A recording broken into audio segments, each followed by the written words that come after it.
میرے محبوب کا شہر مدینہ.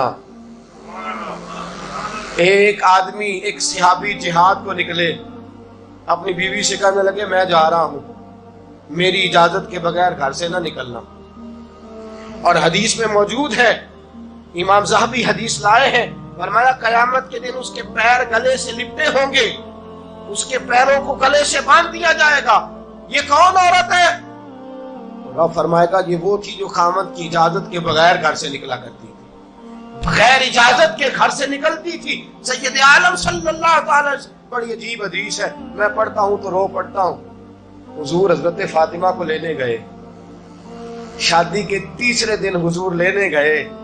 میرے محبوب نے آزمانے کے لیے کہا فاطمہ چلے، فاطمہ چلے. یوں ہاتھ باندھ دیے، عرض کی سونیا باپ بھی ہیں آپ، نبی بھی ہیں. میری جرت نے انکار کی، لیکن ابا جی آپ کی زبان سے سنا ہے شوہر کی بغیر اجازت نکلنا نہیں. اگر اجازت دے تو علی کا انتظار کر لو. عزت والے رسول کی عزت والی بیٹی نے جب کہا نا سونیا اجازت دوں دیں تو انتظار کر لو، کریم رسول کی آنکھوں میں آنسو آئے. فاطمہ کہتی ہے میرا کچا گھر، اور میرے رسول پاک نے اپنی طامت کو سمیٹا، اور سمیٹ کر نبی کریم علیہ السلام کچی زمین پر دیوار سے دیگ لگا کے بیٹھے. آج عجیب ہے، جناب علی بھی دیر سے آئے، پہنچے، حضور کو بیٹھے دیکھا، یوں نظر اٹھی. حضرت علی سے میرے مصطفیٰ نے پوچھا، حضرت علی سے مدینے کے محبوب نے پوچھا کہ علی کر تو اجازت دے تو بیٹی کو لے جاؤں. حضرت علی پھوٹ پھوٹ کے روئے، میرا روپ بھی نہیں تے میرا رنگ بھی نہیں تے مینوں یار منان دا ٹنگ بھی نہیں. تو امیر حرم، میں غریب بے نوا، تو کجا من کجا. سونیا علی جتنی بھی عزت ہے تیرے قدموں کی برکت سے ہے. حضور میں اجازت دوں؟ فرمایا فاطمہ کو میں نے سکھایا ہے. اور فاطمہ کہتی ہے جب تک علی نہیں آئیں گے میں جاؤں گی نہیں. حضرت علی رضی اللہ تعالیٰ عنہ بولے، کہنے لگے یا رسول اللہ دعا کیجئے گا اللہ فاطمہ کے ان اعمال کی برکت سے مجھے قیامت میں بھی بہتر صلہ عطا فرمائے. دوستو، رسول کریم صلی اللہ تعالی علیہ وسلم کا شہر مدینہ، ایک عورت خامد پابند کر گیا کہ میں جہاد کو جا رہا ہوں، میرے پیچھے سے گھر سے نہ نکلنا، گھر سے نہ نکلنا. امام غزالی نے مکاشفۃ القلوب میں لکھا گھر سے نہ نکلنا. بیوی کو پابند کر گیا، 4 گلیاں چھوڑ کے اس کا باپ رہتا ہے. عورت کا پیغام آیا تیرا باپ بیمار ہے. جو بیٹی کو باپ سے محبت ہوتی ہے کوئی پیمانہ ہی نہیں کہ کوئی ناپ سکے، کوئی ترازو نہیں کہ کوئی تول سکے. بیٹی باپ کے سینے پہ چڑھتی ہے تو لگتا ہے اللہ نے ساری رحمتیں اڈیل دی ہیں، سارا کرم آ گیا ہے. بیٹی کو دیکھ کے تھکاوٹیں اترتی ہیں. بیٹی ایک ایسا رشتہ ہے کہ باپ جڑا رہتا ہے بیٹی سے. بیٹی کو پیغام آیا کہ تیرا باپ بیمار ہے. بیٹی کہنے لگی میں نہیں جاؤں گی، میرا خامد پابند کر گیا ہے. خامد نے اس لیے پابند کیا ہے کہ مصطفیٰ نے مجھے پابند کیا تھا بغیر اجازت نہ جانا. ٹیلی فون ہے کوئی نہیں خامد کو کر لوں، خبر مجھے کوئی نہیں وہ کس میدان میں جہاد کر. جاؤ میرے مصطفیٰ سے پوچھوں جاؤں کہ نہ جاؤں. توجہ ہے، باپ بیمار ہے، باپ پوچھو جاؤں کہ نہ جاؤں.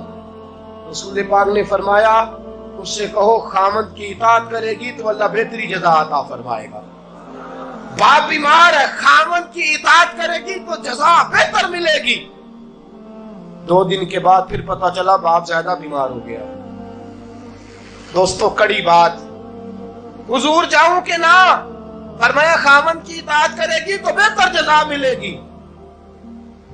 4 دن گزرے، بیٹی کو پیغام آیا کہ تیرا باپ انتقال کر گیا. بیٹی پردیس میں ہو تو کہتی ہے میرے زیور بیچ دو، مجھے لے جاؤ پاکستان میں. جاتی دفعہ اپنے باپ کا مکھڑا دیکھنا چاہتی ہوں، لیکن باپ انتقال کر گیا. رسول کریم کی بارگاہ میں بیٹی نے پیغام بھیجا کہ سونیا کیا کروں، انتقال کر گیا میرا باپ، سایہ اٹھ گیا، حکم کیا ہے؟ مدینے کے چاند کے وہی جملے خامن کی اطاعت کرے گی تو اللہ بہتر جزا دے گا۔ دوستو، یہ ہیں میرے رسول کے ماننے والی عورتیں۔ بیٹیوں دیکھو شوہر کی اطاعت کسے کہتے ہیں۔ یا رسول اللہ، باپ انتقال کر گیا، دفن ہو گیا، حضور نے فرمایا پتہ کرو گئی کہ نہیں گئی۔ صحابہ لوٹے، سونیا قربان جائیں تیرے نظام پر، آقا قربان جائیں تیرے فرمان پر۔ تیرے جملوں کی تاثیر ایسی ہے کہ عورتیں اگرچہ کمزور ہوتی ہیں پر تیرے دین کی پہرے دار بن گئی ہیں۔ حضور آپ کی سنت کے لیے استقامت کا پہاڑ بن گئی ہے۔ حضور وہ گئی نہیں، کائنات کے امام نے ہاتھ اٹھائے، رسول پاک نے ہاتھ اٹھائے، اور صحابہ فرماتے ہیں آج اس عورت کے مقدر جاگے، چند آنسو حضور کے گرے، اور پھر چہرے پہ ہاتھ پھیر کے فرمایا جاؤ اسے جا کے خوشخبری دے دو، تو نے اپنے خامد کی اطاعت کی ہے، تیری اس فرما برداری کی وجہ سے اللہ نے تجھے بھی بخش دیا ہے، تیرے باپ کی بھی بخشش فرما دی ہے۔ تو نے خامد کی اطاعت کی، تو بھی بخشی گئی۔ عورتیں، میں نے ایک حدیث پڑھی، خدا کی قسم اٹھا کے کہتا ہوں، حدیث پڑھی اور پھر میں نے کتاب بند کر دی۔ میں نے کہا اس سے آگے میرے اندر ہمت ہی نہیں ہے، میں پڑھ ہی نہیں سکتا۔ میں نے جیسے کہا کہ پہلے تو صحابہ کرام میں اہل بیت کو ہم معصوم نہیں مانتے، ان سے جو کوتاہیاں ہیں وہ بھی ہماری اصلاح کے لیے ہیں تاکہ ہمیں توبہ کے طریقے سمجھ میں آ جائیں۔ عزیز دوستو، میرے محبوب کی شہزادی، بس رسول اللہ صلی اللہ علیہ وسلم کی شہزادی سیدہ فاطمہ محبوب پاک کی بارگاہ میں آئیں، رنگ اڑا ہوا ہے، آنکھیں رو رو کے تھکی ہوئی ہیں۔ محبوب کی شہزادی در رسول پہ آئی، آ کے حضور کے سامنے کھڑی ہوئی، کہا یا رسول اللہ صلی اللہ علیہ وسلم، حضور آج میں بڑی الجھن میں پھنس گئی تھی، آقا آج میں بڑی پریشان ہو گئی تھی۔ حضور نے فرمایا کیا ہوا؟ کہا یا رسول اللہ، میں اور علی باتیں کر رہے تھے، باتیں کرتے کرتے بات بڑھنے لگی، حضور مجھ سے کوئی ایسا جملہ نکل گیا، علی ناراض ہو گئے، مجھ سے بات ہو گئی۔ دوستو، درۃ الناصحین میں صاحب درۃ الناصحین لکھتے ہیں، کہا علی ناراض ہو گئے۔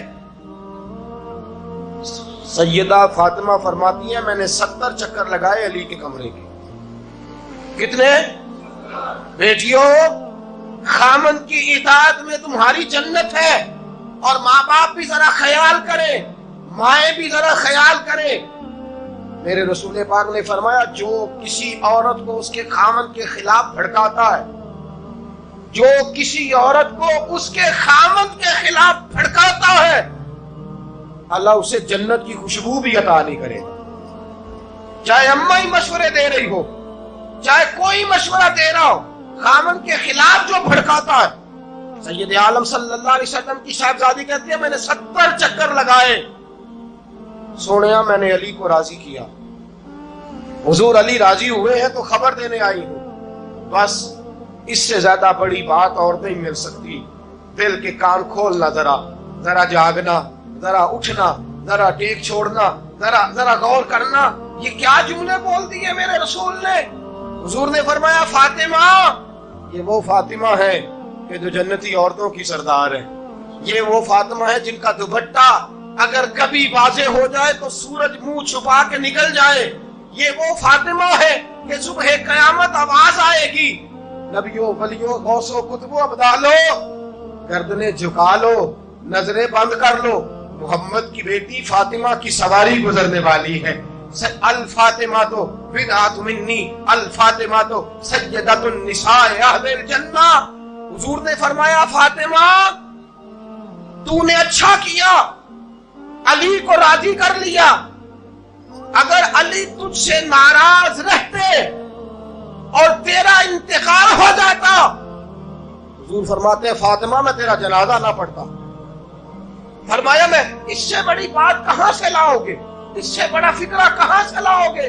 فرمایا فاطمہ میں تیرا جنازہ نہ پڑھتا اس لیے کہ تو مولا کائنات کی بیوی ہے، اگر تجھ سے علی ناراض رہتے۔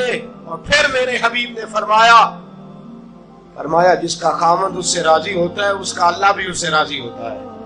پھر اپنی بیٹی کو فرمایا بیٹی یاد رکھ، کوئی عورت اتنی نمازیں پڑھے جتنی حضرت عیسیٰ کی والدہ مریم نے پڑھی تھی، اتنا قرآن پڑھے جتنا جناب مریم نے پڑھا تھا، اتنا قرآن پڑھے جتنا حضرت مریم نے پڑھا تھا، لیکن پھر بھی اپنے شوہر کی نافرمانی کرے۔ فرمایا اللہ اس کی عبادتیں قبول نہیں کرے گا، اللہ اس کی ریاضتیں قبول نہیں کرے گا، تلاوتیں قبول نہیں کرے گا۔ قبول تب کرے گا جب شوہر کی فرما برداری کرے گا، قبول تب کرے گا جب شوہر کو راضی کرے گا۔ امید ہے آپ سب لوگ خیریت سے ہوں گے۔ اللہ تعالیٰ آپ سب کو اپنے حفظ و امان میں رکھے، آپ کی جان میں، مال میں، عزت و آبرو میں خیر و برکت عطا فرمائے۔ اگر آپ نے ابھی تک اس چینل کو سبسکرائب نہیں کیا ہے تو اس کو سبسکرائب کر لیں تاکہ ہر نئی آنے والی ویڈیو کا نوٹیفیکیشن آپ کو بر وقت مل سکے۔